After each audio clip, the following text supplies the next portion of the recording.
అబ్బాయి కూడా వేగంగా వచ్చేస్తుంటే రాజకుమారుడు రథం మీద, పాపం ఈ లోపల ఒక పేదరాలు చింత చిగురు కోసుకోవడానికి మనవడితో కలిసి వెళ్ళింది. పొరపాటున ఆ కుర్రవాడి మీదకి ఆ రథం ఎక్కేసి అతను చనిపోయాడు. అంతా అమ్మాయి రాజుగారి దగ్గరికి వెళ్ళి ఒక దుర్మార్గుడు నా చంపేశాడు ఇలాగా అని చెప్పింది.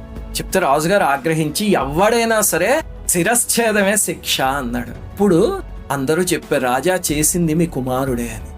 కానీ ఆయన ఏమాత్రం చెలించకుండా నా కొడుకైనా సరే తప్పు తప్పే అని చెప్పి బహిరంగంగా చేతులు కాళ్ళు కట్టేసి అందరూ చూస్తూ ఉండగా తల నరికి పాడేశాడు అంతే.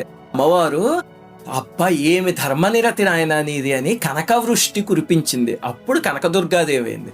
అప్పుడైనా అమ్మ కుమారుణ్ణి నువ్వే ఇచ్చావు, మళ్ళీ తీసుకుపోయావు, ఇప్పుడు బంగారం ఇచ్చావు, ఏమిటి తల్లి ఈ లీలలు అని బాధపడితే అమ్మవారు ప్రత్యక్షమై ఆ చనిపోయిన చిన్న పిల్లవాడిని రాజు కొడుకుని అందరినీ బతికించారు. ఆ రకంగా కనకదుర్గ అయ్యారు. దీని తాలూకు శాసనం కూడా ఇప్పటికీ ఉంది.